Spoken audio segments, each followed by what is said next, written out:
So this is the JOJCAST, and today our guest is QiRanger Steve. I've actually had the opportunity to get to know a number of teachers via YouTube, and one of the reoccurring themes that I sort of encounter seems to be almost a reluctance for educational institutions to really embrace technology. I mean, the internet seems to be particularly problematic in the sense that at times it can be misleading, at times it can be offensive, sometimes it can just be completely frivolous and a time waster. And I was just wondering, had you sort of detected perhaps different attitudes towards technology as it relates to education in Korea as opposed to, say, America? Well, I really haven't experienced that.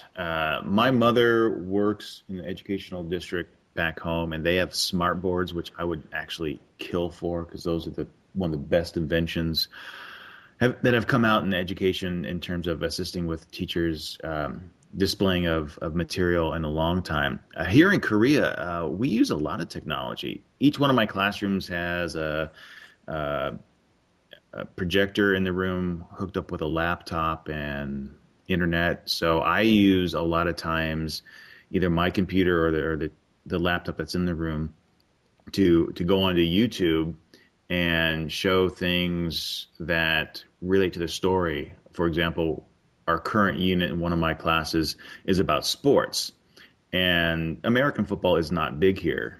So taking some, time out to show some plays and show some things about American football helps them with their comprehension. Some of the other classes I use, especially during like summer and winter intensive programs, the books come with a CD-ROM with games that reinforce the material, and I use that in class. Most of the Korean teachers that I work with have curriculum that includes PowerPoint presentations, and they use that in class as well. So here in Korea, technology comes in a huge portion of the class. In fact, during some of our special days, we actually have UCC contests, which stands for user created content, where the kids are in a contest against everybody else in our school organization to create the best video. That sounds great. And actually, that was sort of leading up to my next question about user-generated content. Is again, in my experience with teachers in America and teachers in Australia, there seems to be a lot of I guess institutional concerns about teachers, especially, and also students producing content that is available on the internet. And my general feeling from knowing you as long as I have is that your experience is quite different in that regard. You've actually seemed to have a lot of wonderful opportunities come out of sharing your life in this fashion. Yeah, I've been blessed in that area, and that it's led to some reporting jobs for English radio here in Korea. The students really enjoy seeing me up on screen because I'll usually uh, if our topic is about something related to the United States, the West, the history, I'll sometimes create a video specifically for that class, and we'll watch it in class. And um, the way that the school has embraced that, I really feel blessed that they actually enjoy it and show it to their friends. Um, the other things that I think are helpful is that because UCC, or user created content, is such a big thing here, that they recognize it also can be a marketing tool for the school. We had one mother actually come to our school specifically because she recognized me from YouTube and wanted her kid to go to our school so she could so that her daughter could learn from me. Wow, that's quite amazing. Yeah, it was great. And I don't actually have the name of this particular product in my notes here, but I do understand that you made a video about a beverage of some description, and you were contacted by the Uh, company. oh yes, yes. Well, last year I did a really quick video on some soju, which is a vodka-like liquor here, and you can get it for about $1 at the local convenience store. And I just said, okay, this is soju, yada yada yada. and this is how I like to drink it over ice, and it's a lot of fun. And then the Korean YouTube actually featured it, and then Jinro, who made the bottle, the type of soju I showed in my video, contacted me, and thanked me for doing that, and then sent me 5 free cases. Wonderful. It was beautiful. It only took me 6 months to go through it. There you go. Do you find that just in terms of who's actually watching and commenting on the videos, is it predominantly people that you've known in the past, or friends that you've met via YouTube, or people in Korea, or some combination of all three? Some combination of all three. I think the thing that really surprises me the most, and the thing I really enjoy the most, is when I do videos pertaining to life in Korea, not so much like the historical or cultural significant sites, but just everyday life in Korea, such as what street food is, or pepero, or something along those lines. And I get messages or comments from Koreans who now live abroad, and they say, this really makes me homesick. This is great. It makes me think of my youth. And those are the kinds of comments that I really enjoy the most. But in terms of a viewing audience, it's a hodgepodge from around the world, and I get a kick out of that. Do you find yourself having sort of similar experiences when you perhaps see a video of an American holiday, sort of feeling a little homesick, perhaps?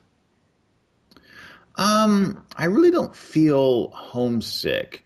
When I see there's a gentleman on YouTube, and I can't remember his name right now, but he has spent about, I don't know, a week or two up in Zion National Park, and he's been posting videos of his hikes along the trails, and I love that area of Utah, and it's really made me feel homesick for being in the Southwest.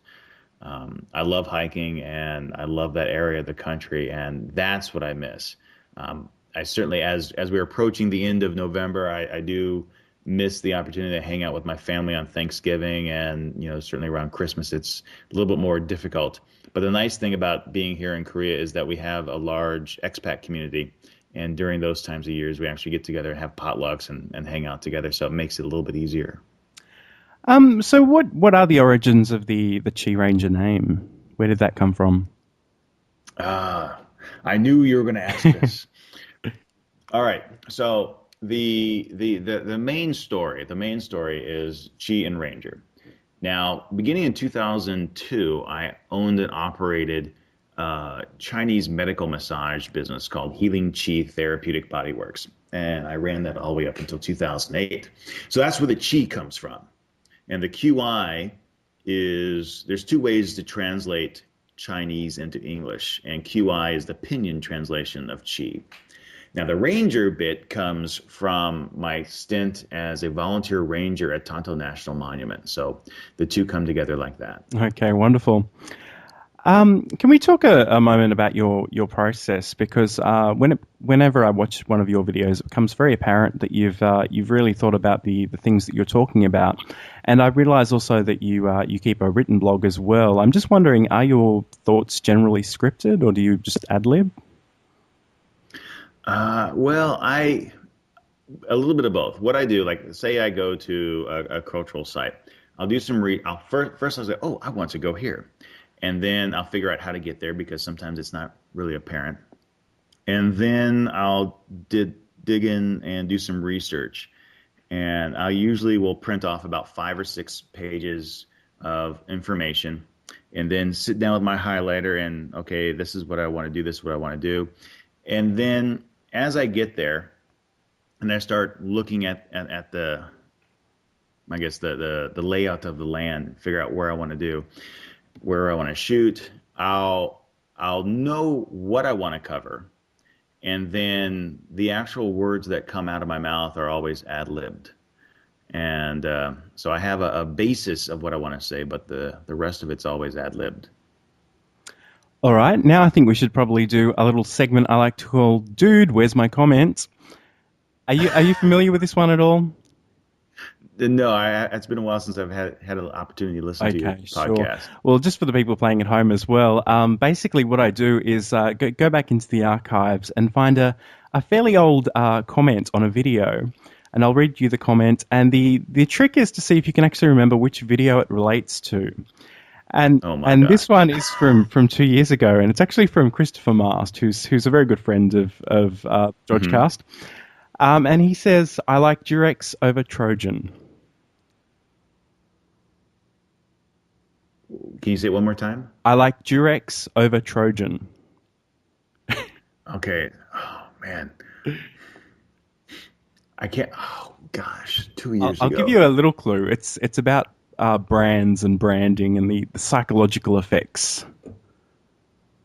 I I have no idea. This was this a video response to one of his I though? don't think it was, no.